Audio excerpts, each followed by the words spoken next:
What is going on, everyone? Happy Monday. Welcome to another episode of Jake and Friends. I'm Jake Dunlap, CEO of Skaled. You probably already know that because you have to be following me to get this feed. So we've got some fun today. We're going to have some fun. I'm pulling up the feed right now so I can see comments in real time. Let me hop in. I'm in. What's up, everybody? So I'm going to be joined here by Mr. Todd Caponi. If you all don't know Todd, you're going to know Todd really well after this. Todd wrote a book. Todd's an amazing sales leader. He's an amazing dude all around. And yeah, I'm excited to have him. So what's up, everyone? Hopefully everyone is here. We've got 12 people. We've got more folks rolling in. Todd, I'm going to add you in now. There he is. Oh, dude. How are you? I'm fantastic, man. What's going on with you? I miss not running into you on the road. I know, man. No Chicago lately for me. That was my last trip. I flew into Chicago, got to my hotel room. That's right. Sales assembly event was canceled. Drove back to the hotel, or drove back to the airport and flew out. But that's right. We were both going to speak at that event. So I was going to hang out with you. That was right. March 15th or something, 16th. Yeah. I'd flown from New York to Chicago. I'm sure I got COVID somewhere in that mess. But no, that's it, man. Yeah, no, I'm looking forward to today for sure, man. I know we've had it on the books for a little bit. And, maybe if you want to kick it off, Todd, just talk a little bit about, I think a lot of my audience probably already knows you, but maybe just give a high level on, like some of the core tenets of, transparency sale, this idea of clinical empathy. For me, I'll kind of set a little bit of the tone. For me, what I feel like we're at this weird intersection where, we did a survey last week around automating sales, right? And what does that mean, et cetera. And I think the things that you talk about, Todd, around the human side of it and the way that the people are changing, it feels like right now we're kind of at this, it's either a crossroads or almost like a juxtaposition where you've got, I think, like an army of people pushing toward automation, pushing toward this, but yet buyers want more information, but they also want the human to help them at some point.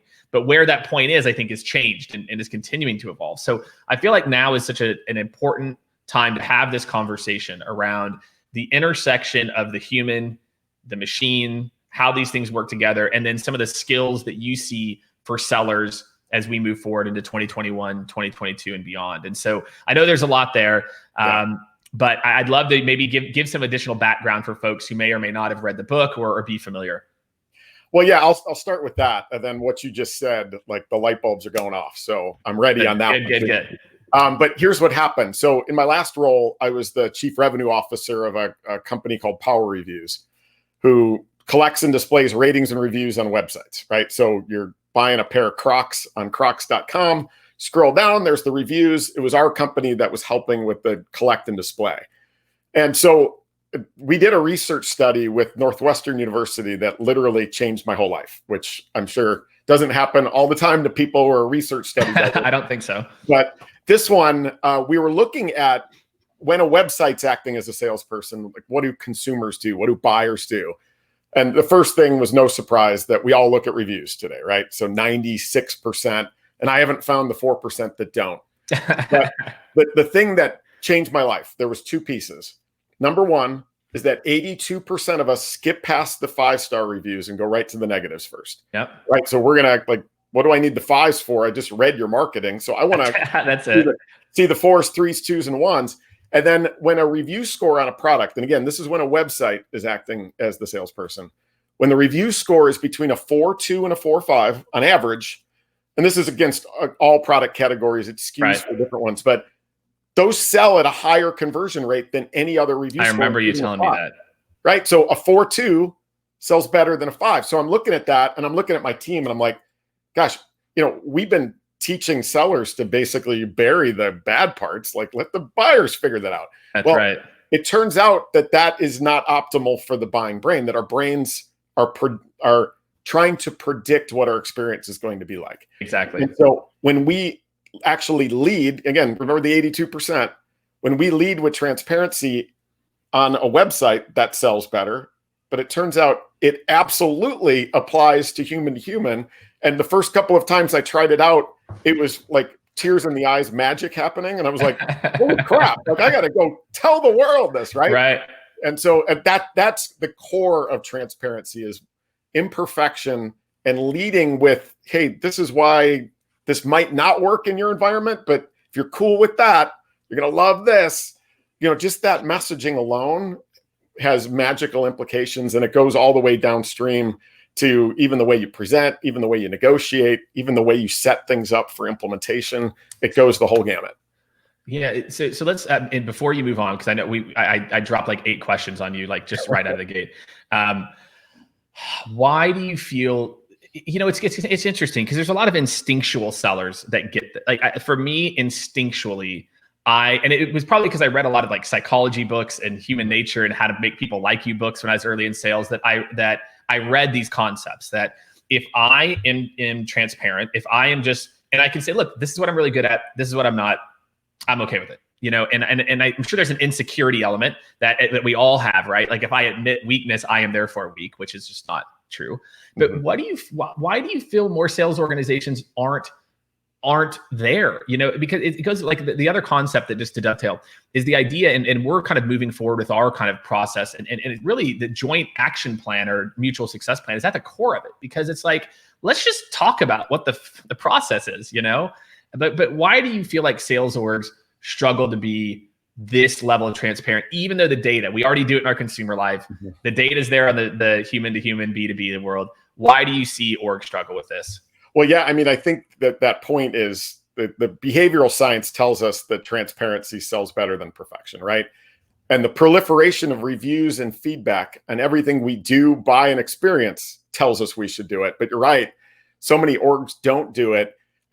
One thing that I was talking to somebody about last week that kind of turned on a light bulb is that we still have sales leaders that force sales organizations at the 3X pipeline thing. Like, you probably know what that is. That's, hey, if your quota is X, you got to have 3X in your pipeline at all times. Well, that actually drives the wrong behavior. That, hey, if we're just trying to fill pipeline, why qualify something out at the beginning? I'm going to get in trouble now, right? That's right. There's a number of things like that happen. So empty pipeline syndrome causes us to not be transparent. The other piece is taking this too literally, where you walk into a selling environment and go, hey, I just heard that transparency sells better than perfection. This is why we suck. I'm like, whoa, no, too far. Right? That 4.2 to 4.5 is right. Key, right? As supermodel Tyra Banks refers to it, it's flawsome, right? That we are all giving up something to be great at our core. And that's what being flawsome is, right? It's to embrace our flaws, but know that we're still awesome. And that's what we've got to discover about our own products, services, technology is, hey, there's things that we've given up to be great at our core. Lead with it. Qualify deals in faster, qualify deals out faster, speed sales cycles, increase your win rates. And then, in M&M style, make it really hard on your competitors too, right? When you lead with, hey, this is what somebody is going to say about me, some of that's true. If you're cool with it, we're going to love each other. But that's a great way to kind of disarm your competition too. Yeah. I love that. So how do you do it? Right. So you talk about that we know the need for it. Yep. And then answer the rest of the future stuff that I asked. But how do you balance that? Let's say we've got a mix of people. I know some of the folks on here, we've got almost 50 people now that have joined. They're still rolling in. For those people who may want to be more transparent, they get what you're saying, they get what we're talking about, but they're not sure what that line is. How do you get there? Obviously, read the book Transparency Sale. Okay, step 1, read the book, right? You have to read the book. Shelby, make sure to drop a link to the book. Let's sell some fucking books today, right? All day we're selling books. There's no problem with that, right? So you read the book, but what else? What are the actionable tidbits that you think someone on the front lines can do to start this process? Well, yeah, I mean, I think first of all, just look in your day-to-day, because it's funny, like if you go to an Ikea, for example, right? Like I'm sure you've been to an Ikea where they're the #1 furniture retailer in the world for now 11 straight years, and the experience sucks, right? But it's about expectation setting. You're going to go in there, nobody's going to help you. You're going to take a picture of where it is in the warehouse because you get to go downstairs yourself and get a cart without brakes, throw 10-pound, 10,000 Toss pound your back out. on, jam it into the back of your car, Tetris style, open the box at home, F-bomb your way through an assembly that's got 150 parts. And then when you're done, you're like, man, this looks good. We should have bought the end tables. I love Ikea. Yeah. It's crazy, right? But yeah, it's about expectation setting. So first of all, Ikea gives up that experience so they can be great at giving you modern Scandinavian design furniture that you didn't pay much for, right? Right. I think step one is to go, all right, who are we at our core? At Power Reviews, we focused on ratings and reviews. I went into a customer environment where the head of e-commerce was he was New York in the best way possible, like no small talk. Todd, how are you better than them? And I was like, let me start with how they're better than us. And I know that sounds crazy, but they just released an add-on to the core that not only we don't have, but it's not even on our roadmap. If that's going to be important, let's vet that out now, because we'll save everybody a lot of time. And that was the real spark behind the book, was that sales cycle. They went with us in 10 days where they actually had a RFP, a formal process laid out, and they threw it all out. And maybe I'm biased, but that was why. So like number one is built trust instantly. You literally built trust immediately. Yeah. And trust is at the foundation of any relationship, of any sales relationship. That's why a negative review right next to a product on a company's own website helps them sell more, which is so counterintuitive, but you're absolutely right. Write that down. Put our negative G2 reviews on our company website. All right. We don't have a lot of them, but because when you do that, when we talk about the clinical empathy stuff, you're actually removing the homework the buyer has to do on their own. Like when you present yourself as perfect, they're like, dude, Jake is pretty awesome, but he ain't that awesome. right? But that's what they're doing. And so like number one is just like get in a room and go, what are we giving up to be great at our core? But number two is what you just said. There is a proliferation of reviews and feedback on everything we do, buy, and experience. What's a buyer going to find when they go do their own homework? Curate that. That's a big, important role of marketing today, is every day, every week. You've got to be curating all of that feedback across the web, because your buyers are going to find it. And if you can take it, some of it's fair, some of it's not, but embrace it, incorporate it into your messaging, enable your sales organization to be able to deliver that 4.2 to 4.5. Yeah. And that's part of the homework. I love it. I feel like this is a leadership challenge too, right? That this is a leadership challenge where leaders, what I find, and look, when we consult with a lot of organizations, Todd, the leaders aren't training the team. Instead, what the leaders are training is to put blinders on, and we're the best in the world. I can't tell you, and I won't name some of the tech companies, but I've been on these sales floors of these rapid growth tech companies, and the way they talk about the competition, they think by conditioning their sales team to think we are perfect, or that the competition's not great, that they're creating an us versus them, which is fine. I actually think you can do both. I think you can create like a rivalry, but you can also be smart when it comes to building trust. But why do you think sales leaders don't invest the time to teach their organizations about the competition? Because I feel like that's where it falls apart, Todd, that not enough leaders are leading by example, talking about the competition, being okay talking about their own warts.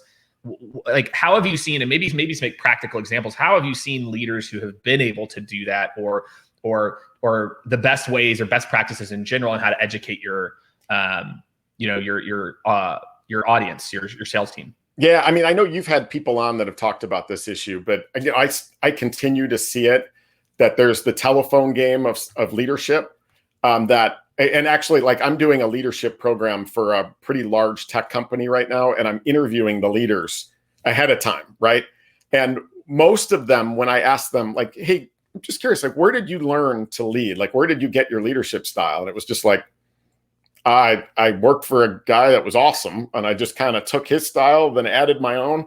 Like, it's just like this telephone game of, like, nobody ever got trained to lead, but we just keep passing down bits and pieces and pushing it together. And so a lot of leadership that I see, and like, again, I was a leader for 12 years before writing this book. And I felt like leader when I first got assigned, hey, Todd, you be the VP of sales. You're cheaper and you seem to know what you're doing. It was like caveman, right? I was just like, me fill pipeline, me close pipeline, right? Like, that's it. Like, well, no, there's pieces to it. There's elements. There's a framework that we all need to learn. So I think, first of all, it starts with a lot of our management approaches were born in the 80s and 90s, and we're still seeing pieces of that. Yeah, I agree. But so there's an expectation. A lot of it is by the metrics. We're still measured by old school metrics that haven't evolved with the time. Yeah. And then number 3 is something that I recently discovered last week, and it had to do with my IKEA visit. And then I went to Costco right after, but I'm going to diverge for a second. Yeah. I had read an article on LinkedIn about how customer experience, client experience is like, that's how you win in the 20s, right? Like if it's not great, I mean, it's got to be legendary or you're in trouble.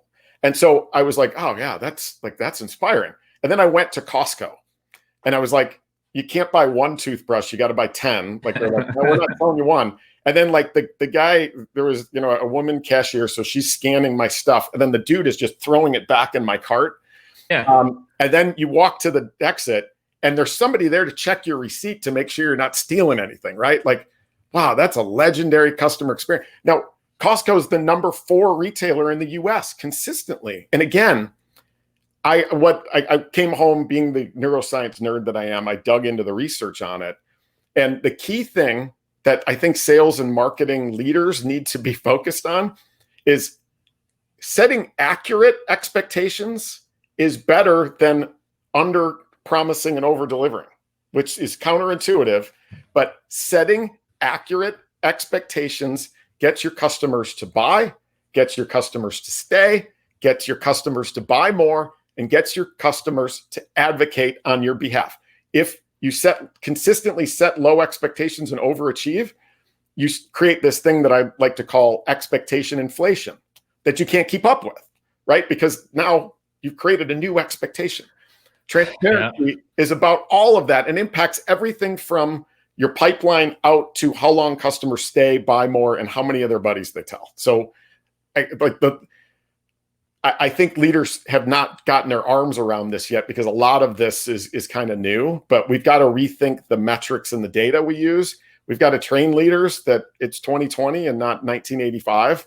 And I'm hoping to spread the word as I hear you doing every day too. Like, what can we do to kind of break the chasm and get people into a modern approach because the world has changed dramatically? Yeah. Yeah. And again, it just is, if you go into it and again, the data supports this. Gong, it's almost a year ago. I think I saw it. It might've been nine months to a year ago, but Gong had released data, they do a good job of that. And they had said, people that talked about the competition in the first call had a higher close rate. That if the competition is brought up in the first call versus the second or third, that the close rate was higher.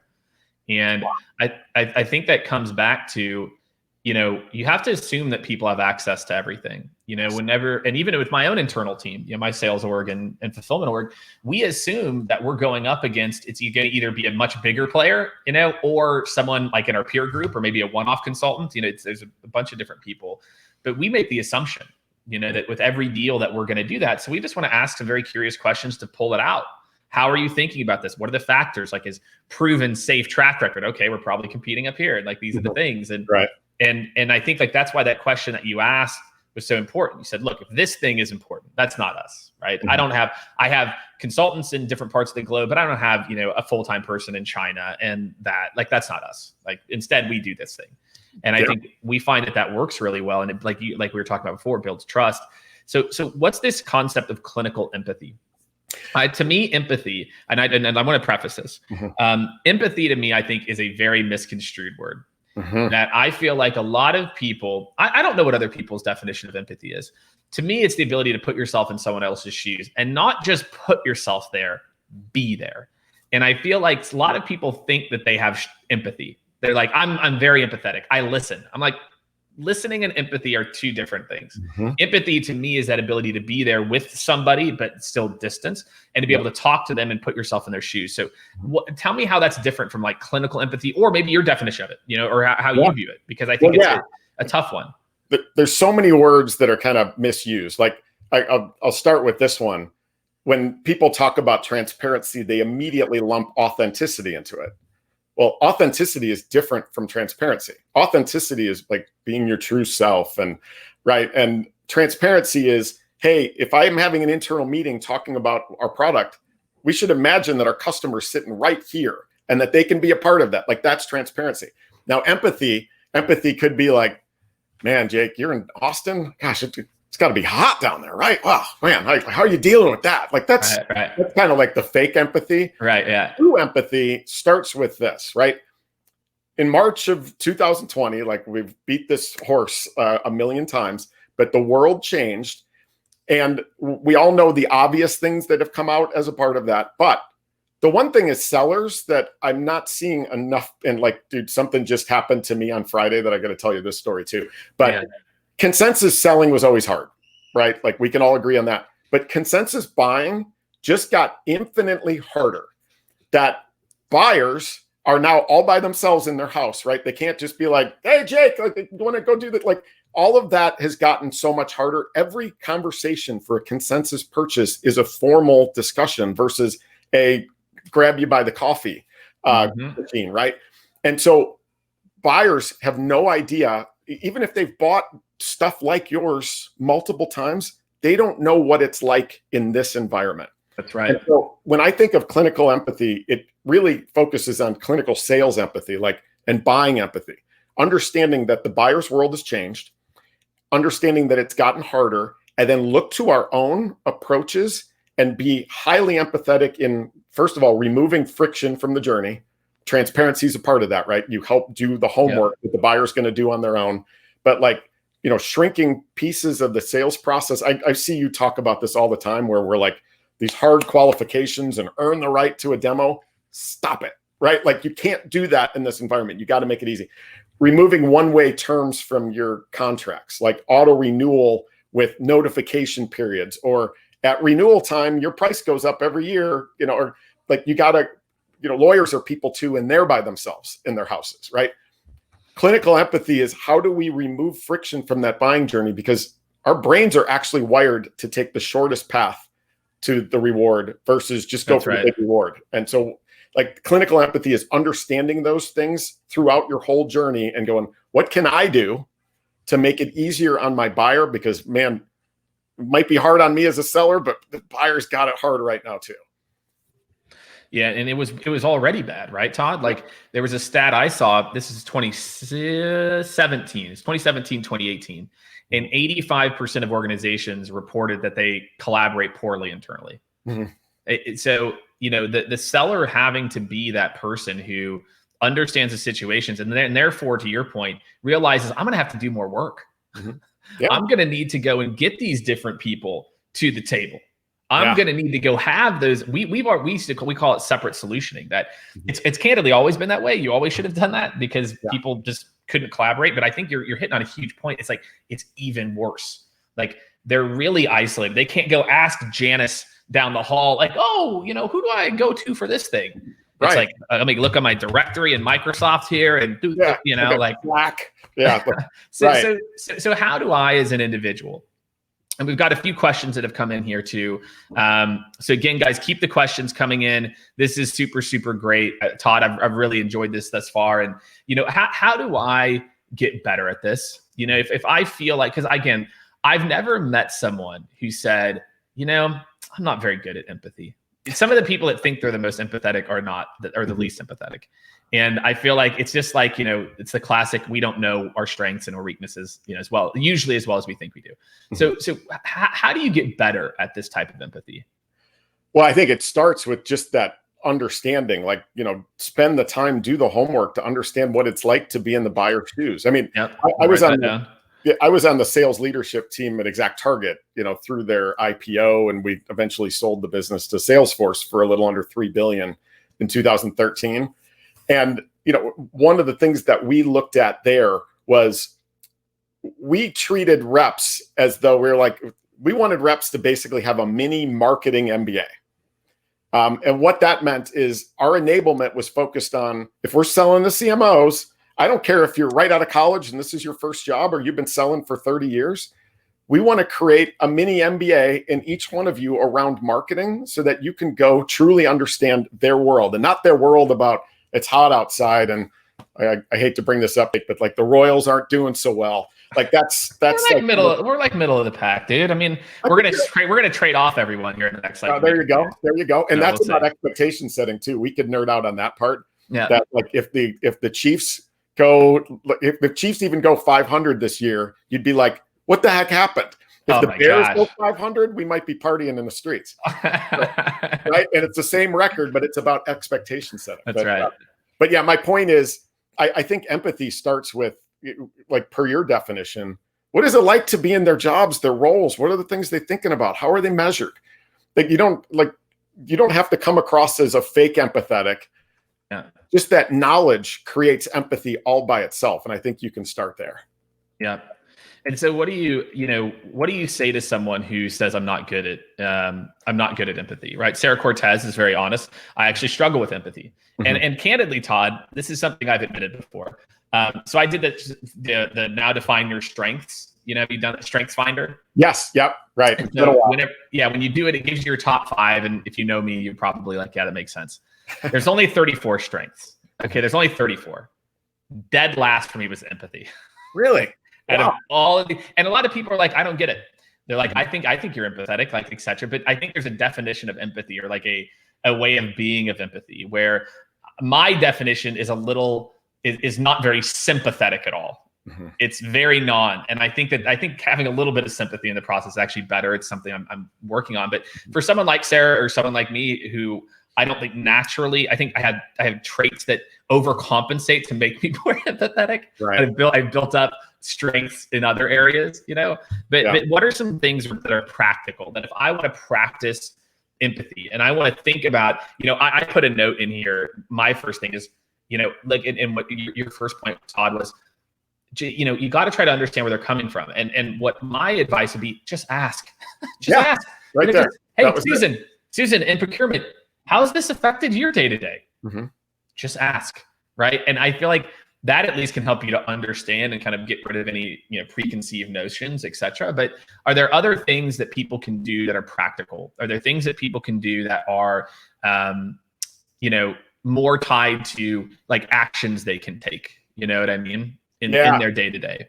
Yeah, I think first thing is admitting you have a problem. Well, that was good, Jay. Right, yes. I'm being transparent. I'm sharing. I'm building trust. There you go. That's right. That's a tear rolling down my cheek. I mean, you nailed it. It's ask, right? I think that one thing that I don't see companies doing enough of, and it took me a while to even realize this, but like at Exact Target, we were selling to marketers, and we're like, gosh, what are marketers thinking? Wait a second. We got a CMO right down the office. That's our CMO. Right. Let's go ask him. Like, let's go down. Hey, Tim. His name was Tim Kopp. Tim, can we look at your inbox? And like, I just want to look at your email inbox and go, you've probably got 300 emails in there. Which ones are you opening and which ones are you select all deleting? Oh, this one and this one. Why? Like, tell us, like, what's going on with you in your world, right? Yeah. That's simple empathy. It's going down and finding somebody in your organization that reflects the buyer that you might be going after. I love that. Sit down, go through their inbox, understand what they're dealing with, what shows they're thinking about. Obviously, when shows come back, how they're spending their budget, how they're thinking about go to market with all the different channels, like all of those things. If you're selling to finance, go find your CFO, spend an hour with them every few weeks. Same thing, procurement, HR, you probably have all of those pieces in your organization. Make them a part of your empathy journey and understand what resonates with them. And I'm telling you, that's where empathy starts, right? It's how do I act like the people that I'm selling to? And if you've got a great resource right in your organization, use it. That's so great. And I've just found over and over, people are willing to help. You can DM them on LinkedIn. Hey, I'm working with other finance directors. We don't necessarily work in the X business. Right now, what's the best way someone can help you? Something to where, you can frame it to them. For me, I just didn't care about sounding stupid when I was in sales. Right? Like I remember, I got this job I was in sports to start, and then I was at Career Builder, and our territories were geographical. And so, my team that I managed, we had the Pacific Northwest, and I would, we'd be talking to someone like a wind turbine company, and then a pest control company, and then a machining company. And, what we would do is just ask, like, what does a CNC machinist do? Like, what does that even mean? Like, okay, a wind turbine, like, why is that such a hard role to hire for?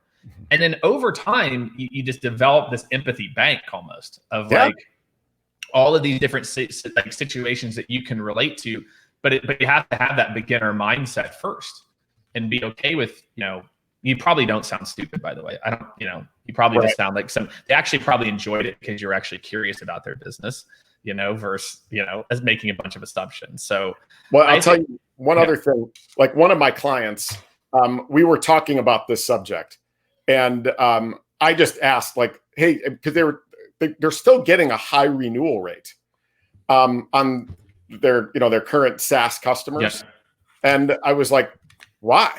And they're like, oh, I guess. And like they were given these I guess answers. I was like, why not go like find a customer that just renewed and find out like why what you're selling and what you're providing is as important or more important now than it was in December of 2019. Like go ask like your customers will be like, well, this is why we renewed, and use that, pull all that data and give it, right? And create messaging around it, because your customers are still investing in you. And if you don't know why, like, come on, let go. So that was like, it was kind of I think we're in our own bubbles. We so often don't think about that kind of stuff. And that's why I guess you and I exist, is to help people get outside of that bubble and think differently. Well, I love it. I mean, because it's actionable, at least for hope for, the people out there that are listening. And I want to get to some of these questions now. There's some really good ones starting to roll in here. For people like me, people like Sarah, the way that you can compensate is just be curious and ask better questions, and don't assume you have the answers. Assume that you need to understand it before you leap in and make assumptions. I think if most people can start there, that's a good foundation for a lot of this.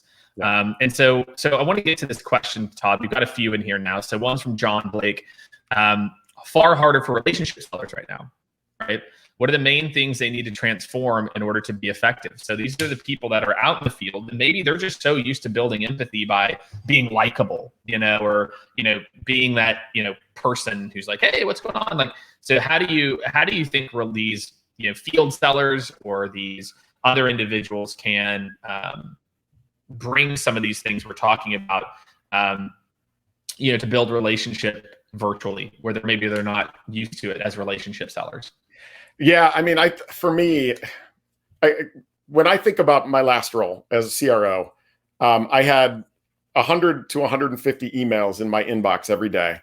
I had 30 to 35 meetings every week, right? So I'm just like, and I had to check email because I felt like it was kind of like playing the instant lottery, that the odds are it's a loser, but there might be a winner in there. So I got to check. Right. And so like that was email. I had to look. And most of my inbox was just white noise of emails that had I'm going to trick you like a magician at my 7-year-old son's magic show with the subject line. And then it starts with, I wanted to. Like, all right, listen, I've got lots of priorities. And so I think number one, let's talk empathy again for an executive. As a CRO, I had 3 top priorities: my team, my customers, my prospects, right? Like that's 1, 2, and 3. Yeah. So when I'm looking at inbox, if it has something to do with my team, my customers, and my prospects, like that's going to move up. There's another like pile that's like my boss, my investors, my board, partners, like that kind of stuff. Down at number 14 on the list is unknown potential vendors, right? So number 4, you come in at number 14, and it doesn't mean that you've lost. It just means that you're coming in at number 14. And then when you start an email with, I wanted to get 15 minutes. I wanted to see if you saw my last 4 message. I wanted to make sure you were all right. Like all that crap, you stay at 14. If you can change your mindset, stop making it about you and start being a giver, right? Like what are things that, especially in this environment, I can give that help you with your priorities? Again, as a CRO, customers, prospects, and my team. A couple of examples. I remember posting SDR roles on our website, and we are Chicago based. Next day, I get an email from a company that says, hey, Todd, here is an SDR salary study of what SDRs are making in the Chicago market. I looked at it. I opened it up. It was like one more line. Hey, we saw you posted roles, thought this could be helpful. I clicked on it. It was exactly that. And it made me smarter. It was helpful. 2 weeks later, quarter ends, I get another email and it says, Todd, here is a board deck template you can use to help speed some time in preparing for your board meeting. Open it up. Hey, saw that you just ended your quarter. Hope this saves you some time. I'm like, I love you. Like, who are you? Right. And it had, what they were giving me had nothing to do with what they sold, but had everything to do with making those deposits. Right. And that's right. And so if you're out in the field, first thing you can do is stand out from the white noise of an inbox, get rid of the I's and we's, and instead be personalized and valuable. And then that second piece around valuable is like, what are the things you can do that are going to make these individuals you're selling to smarter in their own jobs, make those deposits. And that's how you start to build relationships. You can still do it and you can still move up that list. But if you're making it all about you, gosh, I love you. The message might say, I wanted to give you $1 million and I would never see it because it started with you. Right. So like that's where you start. I think that's great. So for all the relationship builders out there, and this is for everybody. And again, I'll go back to another Gong study. This is only a couple months ago, but they found the best call to action that's working right now isn't date and time. It's, if this is something that's top of mind, let me send you some details around XYZ. It was, let me know if there's interest in learning more on this piece in particular as you're navigating XYZ. But again, you got to know your buyer. It's got to be specific. It can't be generic. It can't be that you're sending that exact same message to every single person, whether they're a director of operations or director of marketing. Yeah, and that is what separates, the good from the great or the okay from the great, is that they make those micro tweaks. And again, to just validate what you're saying, the data came back that almost 2-to-1, the better call to action now is let me give you a value, and if there's interest here, I'm going to give you value. And so I think that that's something that everyone can learn from. And by the way, can I just make a point on that call to action about date and time? Yeah. I used to think this was funny, so maybe your audience will think it's funny. It was always funny to think about this. Remember pre-pandemic days, you'd walk down the street, like you'd be in a city you weren't in before and you're hungry and you look and there's a restaurant on the left and a restaurant on the right. The one on the left looks kind of empty, right? Like you don't really see anybody in the windows, but the one on the right has got some energy around it. Like you see people in the window. Like, which one do you go to? Well, they go to the energy. Right. Well, it was funny because I remember getting all these emails and sometimes on calls too, where you'd have reps that are just be like, do you have time next week? Like just pick a time. I'll make it work. Well, like you just became the restaurant on the left. That's right. And then there was one guy that sent me his Calendly and it literally had every time from 9 to 5 for a whole month, except for lunch, because the dude's got to eat. But, when you think about the call to action about date and time, there is a subconscious element to being in demand. Like if you're having heart surgery and you that called was the number doctor, 2, Todd. Yeah, the number 2 was specific date and time, right? Yeah, exactly. Be in demand, because that's what draws you to the restaurant on the right. If you were having heart surgery and you called the doctor and the doctor's like, hey, come in. When do you want to come in? I got nothing going on. You'd be like, gosh, you must suck at this, right? Exactly. Like heart surgeon that's busy. And we're drawn to that, right? And it's a great call out. Yeah, it's about scarcity. That we as humans, it's a cave person instinct that we can't buck, which is we crave scarce resources. And it's the same thing. I've got like a tip or a trick when somebody goes dark on you. You've reached out a few times. What you do is, you wait 4 or 5 days and you send them an email saying, hey, John, I apologize. I've actually been out of the office. You can't stay on site with a customer. I've been out of the office for the last week. And I know that I was set to follow up on Thursday. So let me know how this looks. And, let's reconnect.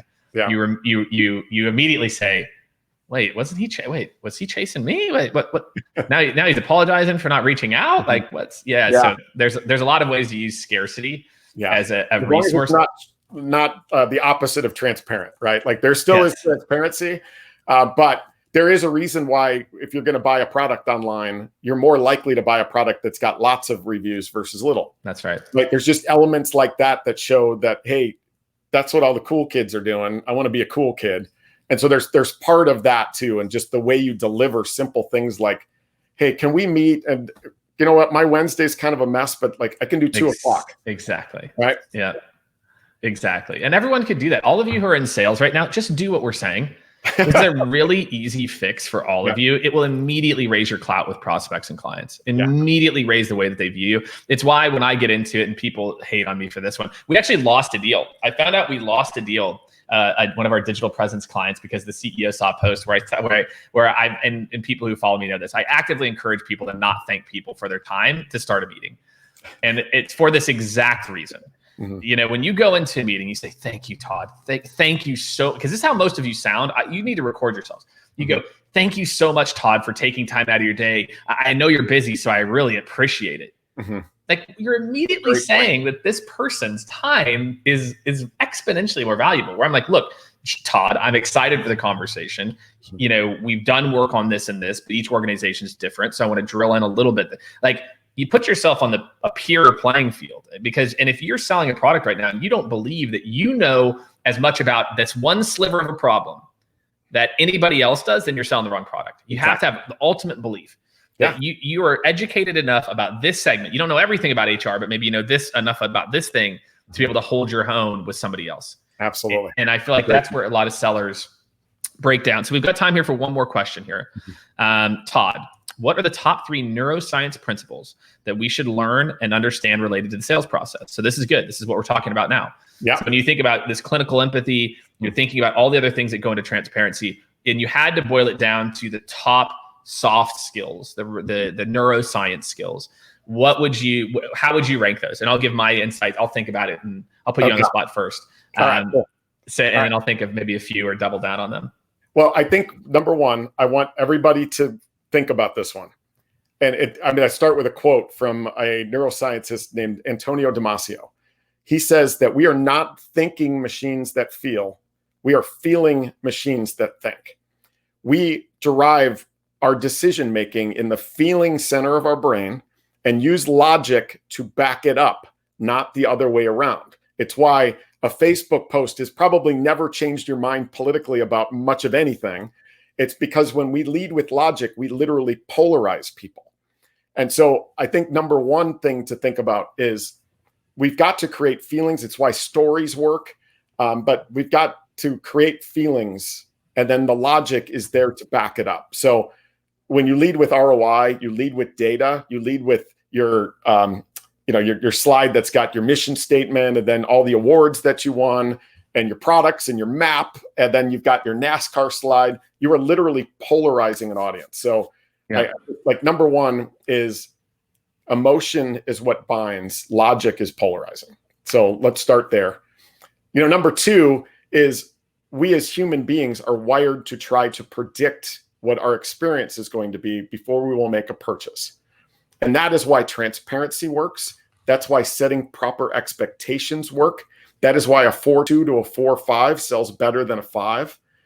And that is why at this point, so there was you mentioned a data study. There was a study that the Corporate Executive Board, which is now Gartner, did in 2017 that looked at where buyers spend their time. Buyers in a consensus purchase spend only 39% of their time talking to you, talking to your competitors, or talking to their internal buying team. The other 61% is doing other stuff, which is doing homework to back channel the BS that you just fed them. And that homework is analyst reports, checking with their peers, back channeling you to references. If you're in the tech space, they're on G2.com, they're on Trust Radius. If they're not in the tech space, they're doing a Google search. What is it like to work with Scaled Consulting? And I bet you if I did that, Glassdoor would probably show up first. Glassdoor and G2. Glassdoor reviews, right? So there is an opportunity there around transparency, and transparency sells better than perfection, but it's that element that we are wired to predict what our experience is going to be like. So if you want to make everything easier in your selling efforts, make it easier on the buyers, help them predict their experience. And again, you'll qualify deals out faster, qualify deals in faster, speed sales cycles, increase win rates, and make it really hard on your competitors. And now I got to think of a third one. Damn it. I mean, those are two. I mean, that's fine. It doesn't have to be 3. Glenn challenged you to 3.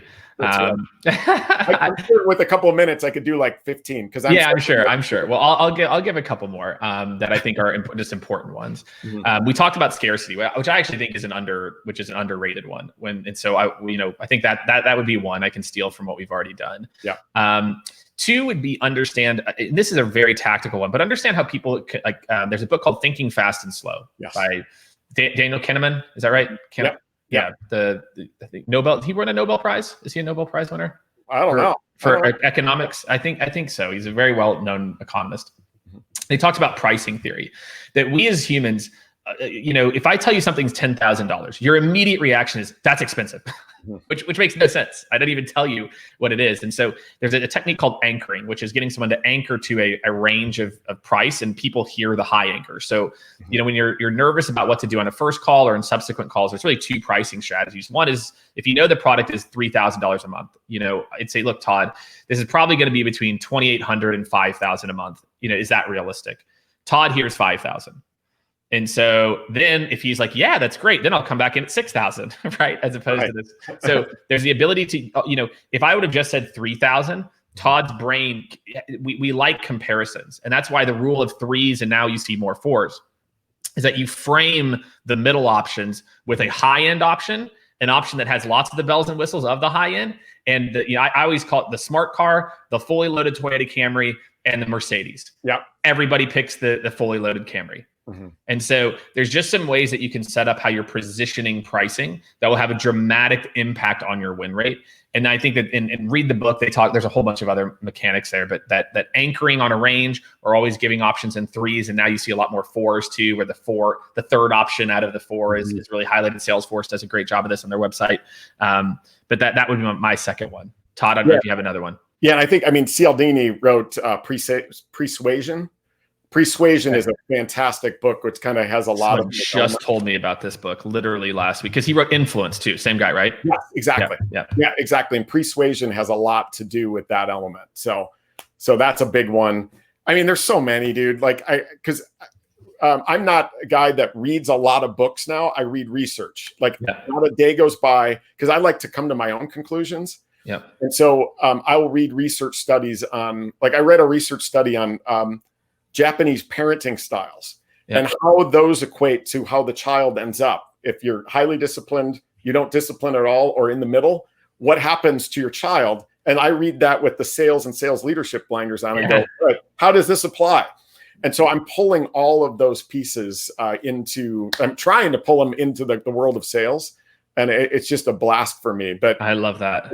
I think that third one, gosh, there's this concept of what I call remote buyer bias. Is a new one. Again, I've been coining these terms, which makes me a nerd. But yeah, I like it. Do you remember back in high school when your English teacher said, "Hey, Jake, you got to do a book report. Here's 50 books to choose from. Pick whichever book you want, and you got 6 weeks to do a book report." Well, if you're like me, I looked at that list, and the first thing I did was have I read any of them already? And, exactly. Yeah. They were classics, and I was a dumbass, so there was none. But then I was like, "Is there a movie about any of these? Yeah. Maybe I can watch the movie." Yeah, exactly. And then we go look for the Cliff's Notes, right? Yeah, of course. We do all of that stuff because our goal is not to just read the classics so I can be more fulfilled. We are wired to take the least path to the greatest reward, right? And so I found a book that had movies about it, and it was To Kill a Mockingbird. It might have been the one. Sure, of course, yeah. There's a few about that. But I took the shortest path. Now our brains will actually trick us into thinking that something is not as valuable if the journey looks hard. And so that remote buyer bias is all about this element that we talked about earlier. That consensus selling was always hard, but consensus buying has got a lot harder. And anything we can do to remove friction from the buying journey will continue to have that buyer's brain thinking that the reward is higher, or at least where it should be. Because if you make it harder for them, their brain will start to go, that one's not as important. That's right. We're going to lower it. So I think number 3 is remote buyer bias. Remove friction from the buying journey and stay prioritized with your buyers. Because the minute you go the opposite way, they're going to find other projects, and in Salesforce, it's going to be marked as we lost the status quo. So that's right, status quo. And the tactical tip I'll give for everyone is talk about the onboarding process and the go live, because a customer doesn't care about a signed contract, they care about power usage. And if you change your mindset that my goal is to convince every buyer that I'm going to create a power user, I'm telling you, because then you'll actually talk about what happens next. And instead of saying what every SaaS company, our customer service team's world class, they're going to take care of you. And it's not detailed or anything. And if you just do exactly what you said, you provide transparency. You said, look, the onboarding is here. These are the people involved. This is here. These are the people. The sales cycle for the buyer is different than yours, because they get judged on power usage. Exactly. They don't get judged on the contract. So some final food for thought. So Todd, I appreciate you. Where should people find you? Obviously, Transparency Sale. Go check it out. Go buy the book. Where else? What's a good place for people to get in touch with you? Yeah, it's really hard not to find me. I'm pretty annoying, but I mean, LinkedIn is a great one. Follow me, or if you connect with me, I'd love to hear that you found me on this. That helps out a lot. But yeah, transparencysale.com. Lots of my nonsense blogs, all that fun stuff. I've been dabbling a little bit. I want to check yours out. I've been dabbling with like YouTube. Sure.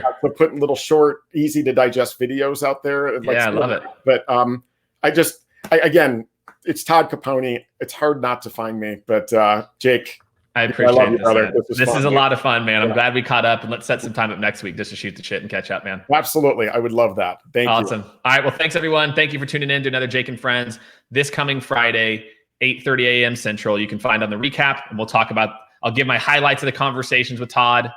Only highlights, Todd. Right. So make sure you tune in. LinkedIn Live, 8:30 Central. We'll see you all on Friday. Take care, everyone. See you guys. Thank you.